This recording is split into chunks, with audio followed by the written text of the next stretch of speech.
Hello everyone and welcome back to the Belgian Beer Brothers channel. Cedric here from Antwerp, and today is our second to last day in the Brussels Beer Project Advent Calendar. Yeah, I know I've said this like 22 times already, but I'm really curious as to what they have in store for us today. I was very happy with yesterday's beer, the half Japanese Saison. You guys know I love Saisons. So let's check what we get today. Number 23 is right here. Down to our last two beers.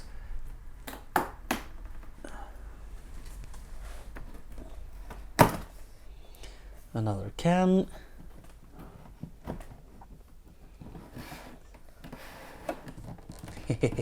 I already recognize this can. This is the Slow-Mo. This is a new pop-up beer that I've read about shortly, and it piqued my interest.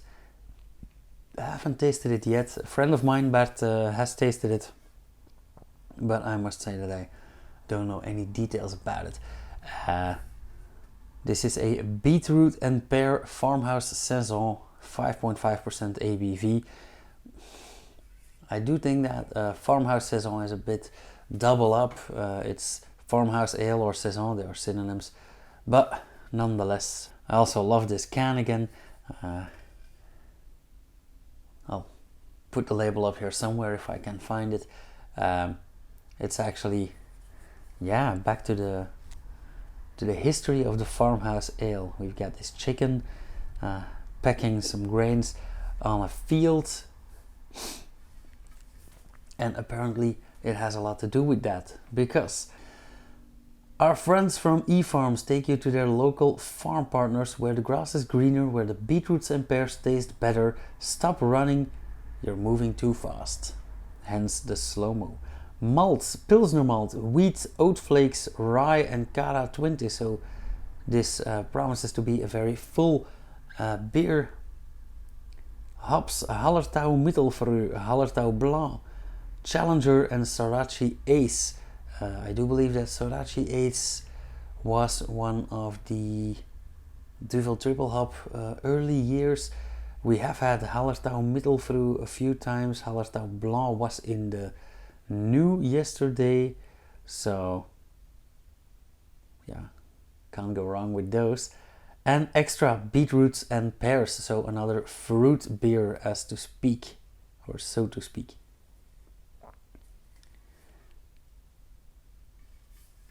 I am absolutely curious about this. I read beetroot and pear, so I think it's rather sweet, maybe a bit earthy tones, and yeah, beetroot. So a reddish beer. Let's find out. I think I'm gonna keep the festive glass for tomorrow, because I'm pretty sure they have something really cool in store for us.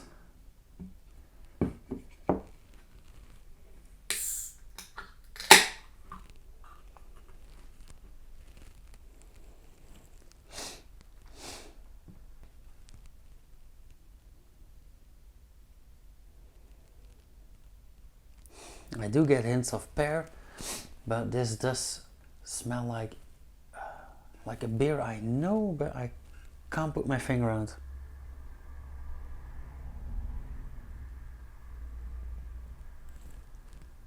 Also quite hoppy.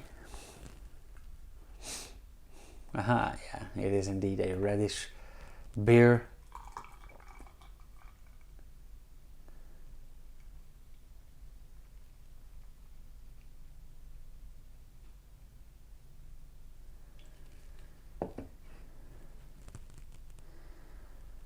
Would you look at that, this beautiful color. This is a very, very pink. Let me take my light here again. A lovely pinkish color, very clear, quite bubbly, and Not too much foam, but it is a lovely off-white pinkish foam as well.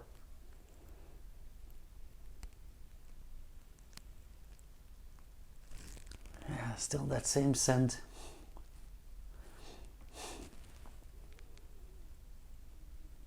I actually think it reminds me of the Jack's Precious IPA by the Musketeers. Not sure about that. That might be on the because of the hop bill, and I still get a lot of pear. Yeah, maybe some beetroot, but of course I'm not that familiar with beetroot smell, so maybe I'm missing it. Maybe it's being covered up by the pear and the hops. Still very impressed by this color and the overall clarity of this beer. Very nice job.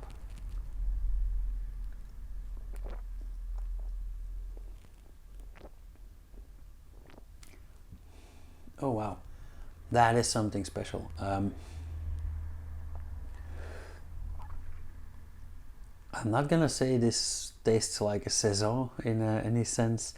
Of course, it will be a farmhouse ale or a saison because of the characteristics, but the very first thing I taste is quite some bitterness, slightly sweetness, and immediately on the back of the tongue and in the throat a whole lot of beetroot. Those, like I said, those earthy tones, those dare I say, that sandy rim around. That's, yeah.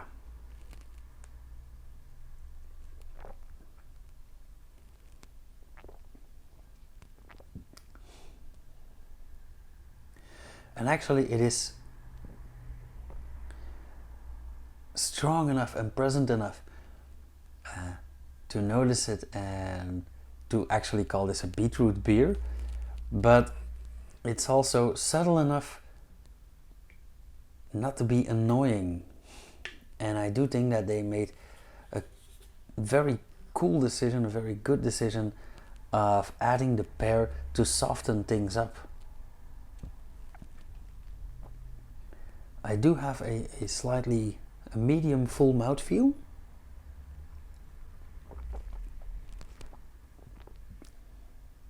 Despite it being a rather thin beer, or a rather light beer, I do get a full mouthfeel. I think mainly because of the grain bill and the added hops and the texture of the beetroot flavor. Yeah, I think this is another hit, another example of Brussels Beer Project experimenting and delivering a very nice, well-rounded, balanced product. And I've said that quite often the past few days, but I think in the last 4 or 5 days, except for that Picobello, we did have some cool experiments and some great beers. So this one too.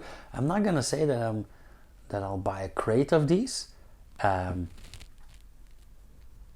Well, maybe to hand out to people, but I'm not gonna make this my everyday beer. But as an experiment and as something special, I absolutely love this. And right off the top of my head, I'm thinking about food pairings now.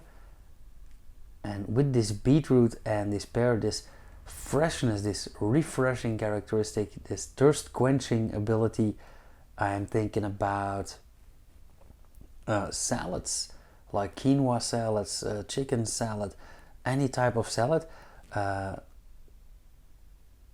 I'm thinking about goat cheese. I'm thinking about any cheese, actually, any strong tasting cheese, but also anything fresh. I'm thinking about fruit, having this with peaches, with melon, with a fruit salad. Yeah. Also using this in cocktails sounds like a very good idea. I immediately think of a Spanish liqueur called melocotón, which is peach, I believe. And I think this would mix rather well with melocotón. So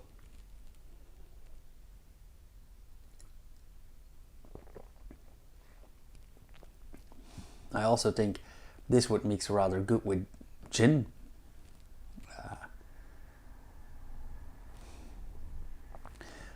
Also the aftertaste is very present, very dry and bitter. So yeah, in that dryness, that thirst quenching and refreshing ability, that does show that this is a saison, a farmhouse ale, albeit rather hoppy. But the combination of the beetroot and the hops really add up to a lovely, well-rounded aftertaste. So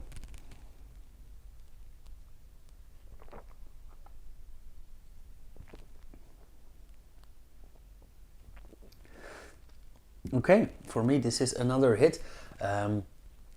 Let's say a 7.5, maybe an 8, somewhere in between. So this will probably add up to a 3.75 or something. In Untapped, again, another can that's gonna be a motherfucker to make a thumbnail from. I'll have to get creative with this one. But nonetheless, you guys, I'm gonna leave it at that. Yeah, as usual, thank you so much for watching. Join me tomorrow for our very last beer. I'm more than curious, more than the last 23 beers. If they added the number 24 of last year on number 22 this year, yeah, let's see what they have in store for us. Thanks for watching. If you guys like this, hit that thumbs up. If you have any questions or remarks, leave them down in the comments, and subscribe and hit the bell icon if you want to see more. And I will see you guys again tomorrow, Christmas Eve. I'm gonna try to upload this video or that video around noon, and then I'll be leaving for dinner with my parents as a yearly tradition. So cheers, you guys. See you tomorrow.